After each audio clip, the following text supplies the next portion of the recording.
Parece mentira no tener otra vez los tres precios del dólar, el contado con liqui, el dólar que se vende en el Banco Nación, también el dólar blue. Esta historia ya la pasamos, ya la vivimos y estamos todo el tiempo como en una rueda, ¿no? Parecemos un hámster los argentinos, no salimos más. Vuelvo a saludar, Santiago Franchina, ¿cómo estás? Claudio Boada, gracias.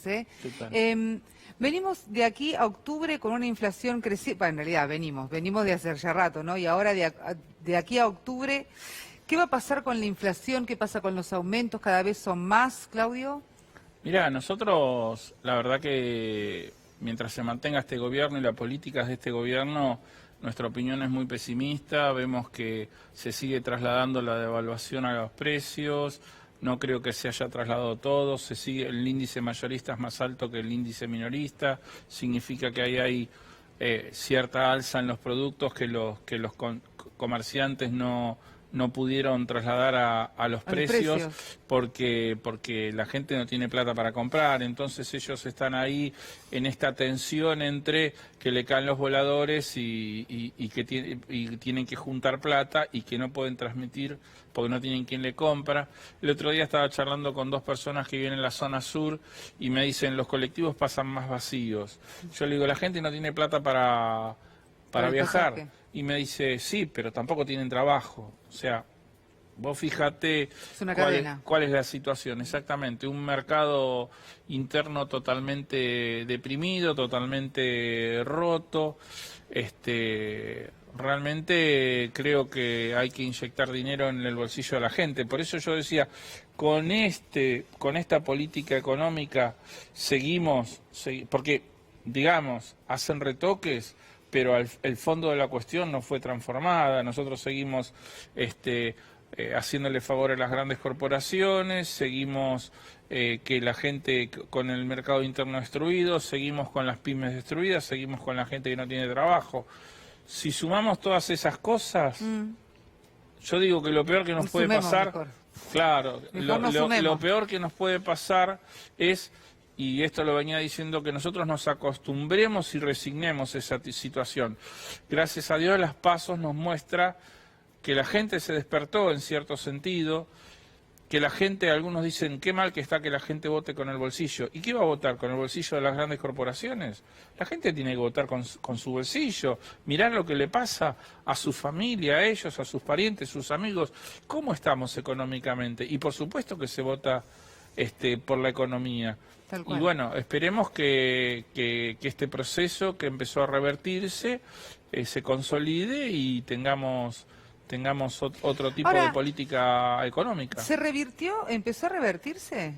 ¿O todavía está este proceso, como bien decía Claudio, este proceso empezó a revertir? ¿Se revirtió o todavía nos queda camino? No, me parece que lo que dice Claudio es lo político. En lo político. Claro, no en lo económico. Te entendía con para... las pasos, exactamente. Yo lo entendía así. No, claro, yo te entendía económicamente, perdón. En términos económicos, de acá hasta fin de año, todos los indicadores macroeconómicos van a ser peor de lo que tenemos ahora, peor.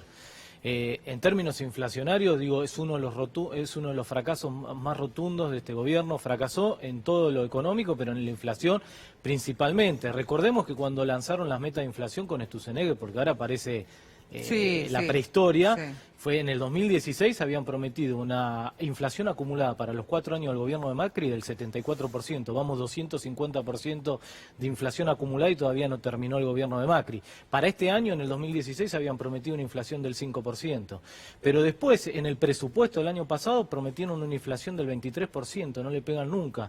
Ya las consultoras privadas están hablando de una inflación para este año del entre el 50 y 55%. Bueno, ahí demuestra la teoría que tenían de atrás, que decían que la inflación era por emisión monetaria, que ahora tenés un corset monetario, el Banco Central no está emitiendo, tenés tasa de interés del 86% y tenés un proceso de aceleración inflacionaria. Ellos mismos dicen, porque la realidad es que en la Argentina una de las causas centrales de la inflación es la devaluación de la moneda. Bueno, justamente hablando de la devaluación, algo que por ahí a la gente, al vecino, mucho no le importa, porque la realidad es que se manejan, como bien Claudio decía, con la economía del bolsillo, pero veamos un destacado que tenemos de las reservas de BAE Negocios. Mirá, pese al cepo, las reservas cayeron 4.000 millones de dólares en septiembre. La baja se desaceleró esta semana, pero se espera que persista por la probable postergación del desembolso del Fondo Monetario, estos 5.400 millones, ¿no? Según datos publicados por la propia autoridad monetaria, finalizaron este viernes 50.085 millones de dólares. Desde que se realizaron las pasos hace poco, más de un mes, las reservas mostraron una caída acumulada de 15.651 millones de dólares, mientras que desde el inicio del mes actual la baja fue de 4.015 millones de dólares. Seguramente mi vieja, tu vieja por ahí, la vecina, no le importa mucho, pero mira, el Fondo Monetario no piensa desembolsar hasta que haya nuevo presidente, dice el diario Clarín, la foto del ministro Hernán Lacunza, y la realidad es que esto sí es lo que preocupa.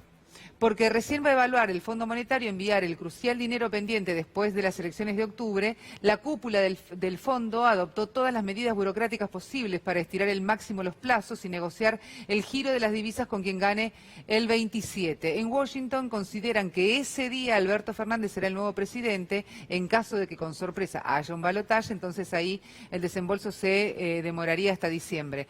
Esto es una especulación muy importante que en realidad a la Argentina la compromete aún más si no llegan esos 5.400 millones de dólares. ¿Qué pasa con la Argentina? ¿Se hunde más o no pasa nada como dice el gobierno? A ver, para mí es de sentido común que el FMI no haga ese desembolso, porque digo, yo soy el Fondo Monetario Internacional, ¿qué le voy a bajar 5.400 millones de dólares a un gobierno que ya no tiene ni capacidad para definir ninguna política económica? Digo, para mí es de sentido común que van a esperar a ver el próximo gobierno, inclusive tratar de ver si bajan ese desembolso negociando algunas cuestiones con Alberto Fernández. Pero lo que yo digo es, no, lo que se va a complejizar, va a generar más incertidumbre. Gran parte de las caídas de la reserva del Banco Central que estamos viendo es porque la gente está sacando los depósitos en dólares. Entonces, parte de eso está en encaje. 30% cayeron, ¿no? Claro, por eso, parte de eso está en encajes en el Banco Central. Entonces, cuando la gente retira los depósitos en dólares del sistema financiero, parte de eso se traduce en caídas de la reserva del Banco Central. Si no viene el desembolso del Fondo Monetario Internacional, lo que uno dice, va a haber más incertidumbre, la gente va a tener más miedo, entonces se va a profundizar el retiro de depósitos de dólares del sistema financiero y eso obviamente va a seguir profundizando la caída de la reserva del Banco Central. Ahora, viene ese desembolso, ya voy con vos, Claudio, perdóname, sí, pero viene ese desembolso de los 5.400 millones. Ahora, sí. ¿Para qué lo usa la Argentina? No, bueno, esa es otra discusión, porque el Fondo Monetario Internacional, y esto hay que decirle, es accionista de este desastre económico, porque no solo le prestó más de lo que le podía prestar al gobierno de Macri, ya vamos 46.000 millones de dólares, prometieron 57, el segundo país más endeudado con el FMI es Egipto con 11.000 millones de dólares, el 60% de la deuda del FMI con el mundo lo tiene con la Argentina, pero además que le había permitido algo que por estatuto del FMI no estaba permitido, que es utilizar los dólares del fondo para financiar fuga de capitales. Bueno, yo creo que eso ya no lo van a poder hacer, por eso la regulación cambiaria que hizo el gobierno, porque no pueden utilizar, porque esa deuda con el fondo hay que pagarla. Si vos utilizás los dólares para financiar fuga de capitales, cuando vengan los vencimientos de deuda que hay que pagar con dólares, la pregunta es de dónde van a sacar los dólares para pagar. Por eso lo que dice, y me parece lógico, Alberto Fernández, dice, si ustedes le van a bajar los dólares a este gobierno para utilizar para fuga de capitales, me parece que es una locura, porque después yo tengo que pagar la deuda, con ustedes inclusive, con los bonistas privados, y no voy a tener los dólares. Esto es un nuevo fracaso del Fondo Monetario Internacional y hay que decirlo muy claramente. Es el tercer fracaso. En la década del 80 lo hicieron y terminamos en la crisis hiperinflacionaria del 89. En los 90 con el consenso de Washington terminamos en el 2001. Las dos peores crisis económicas de nuestra historia fueron con los paquetes del Fondo Monetario Internacional y ahora otro tercer rotundo fracaso del Fondo Monetario Internacional, que lo único que le interesa al FMI, él es lobista de los bancos, lo único que le interesa es que nosotros paguemos la deuda, pero que hay que decirle que con este programa del Fondo Monetario Internacional ni siquiera le vamos a poder pagar a los bonistas, porque es un modelo donde destruís capacidad productiva y capacidad de repago. Y eso entonces genera más pobreza, más inflación. Volvemos a la rosca que hablábamos recién con Claudio, entonces. Exactamente. Si eso sucede, entonces vuelven a aumentar los precios, vuelve a aumentar absolutamente todo. Totalmente. Creo que acá no hay ningún acuerdo en la sociedad. Todo se transmite a precio. Los formadores de precio, pestanea a alguien pestañea el dólar Y sí, sube, y sube y por se las dudas. transmite por las dudas. Los precios están formados por un alto contenido de especulación y la especulación financiera está ahí.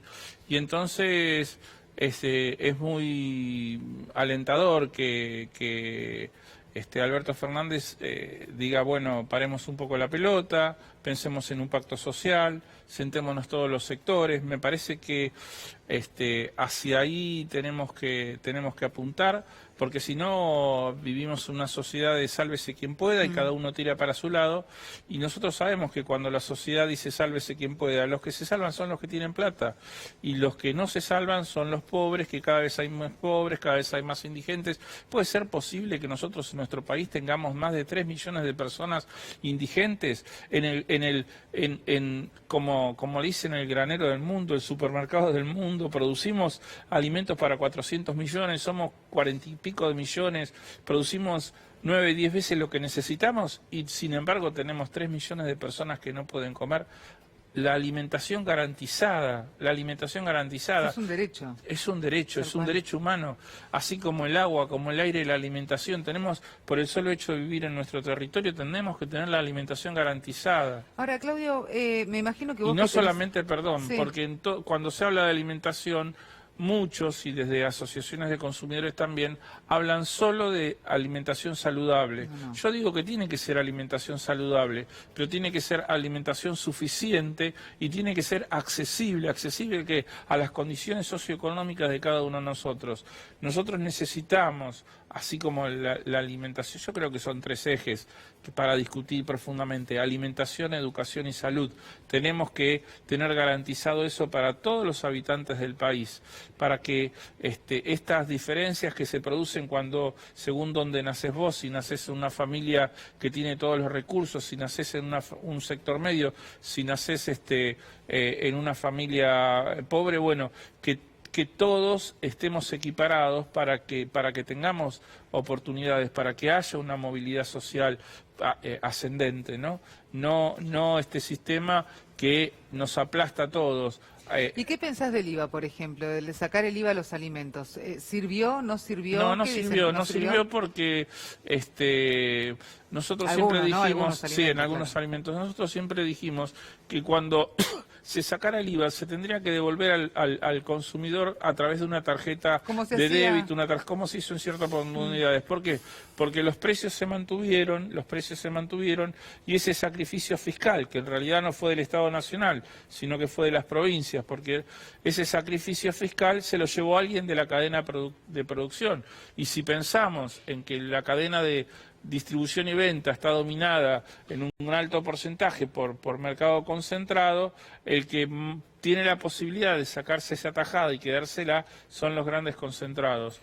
Yo digo, hablamos de inflación, pero este mes tuvimos postergación de aumentos de tarifa, reducción del IVA y congelamiento de Precio de combustible. precio combustible. Eficacia cero esto, con este número de inflación que tenemos. Vamos a ver unas placas que tienen que ver con la inflación en la ciudad de Buenos Aires, porque también obviamente se van midiendo. Mirá, Santiago 3, bueno, vos sabés, ya la sabés, ¿no? Obviamente. Sí, sí, sí. En agosto subió 3,4%, la acumulada en la ciudad de Buenos Aires 29,6%. Hablamos acumulado interanual, ¿no? De agosto a agosto 52,2%. Ese es el nivel general. Ahora, nos vamos a meter en los alimentos. 3,5% fue lo que subieron en agosto. Llevan un acumulado del 31,7% y un aumento interanual del 58% de los alimentos. Y siempre esto me gusta destacarlo, a ver si lo podemos charlar, pero esto es algo que aprox se podría decir, ¿no? Porque si hablamos con algunos o vemos algunos alimentos, subieron más del 58%, ¿no? Mira, nosotros de la Universidad de Avellaneda acabamos de hacer un estudio sobre el tema de precios de alimentos. En el año interanual casi 60%. Claro. El salario mínimo en el mismo periodo 31%. El aumento de los precios de los alimentos casi que duplicó el aumento del salario mínimo y vital y móvil. Se destina 1/3 del salario mínimo y vital y móvil por persona para destinarlo a cubrir la canasta básica de alimentos. Con lo cual, si vos sos una familia con 3 personas que recibe un salario mínimo, solamente se va para cubrir los alimentos básicos. Y mirá, fíjate, interanual, sí. yogur, yogur, 102% en un año aumentó. Los últimos datos, queso cremoso, 99% de aumento. Jabón, 96,2%. Quesos sardos, 95,2%. Yerba mate, 93,5% anual aumentó. Queso Potegras, 92,2%. Leche fresca, esto es impresionante. Alimento fundamental. Leche fresca, 88,7% solamente en un año aumentó. La manteca, 88,3%. Hamburguesa, 85%. Para ver lo que vos decís, que si el dato interanual es 60%, después tenés algunos números que son los que más consume la gente por arriba del 60%. Y el punto importante es que esto no solo tenés inflación alta, sino que el impacto es asimétrico. Termina repercutiendo más en los sectores más bajos ingresos, que destinan la mayor parte de sus ingresos a comer, y es el rubro que más se está aumentando en estos años. Santiago, muchísimas gracias. Gracias a vos. Gracias, Claudio. Un placer, como gracias a siempre. ustedes, un gusto.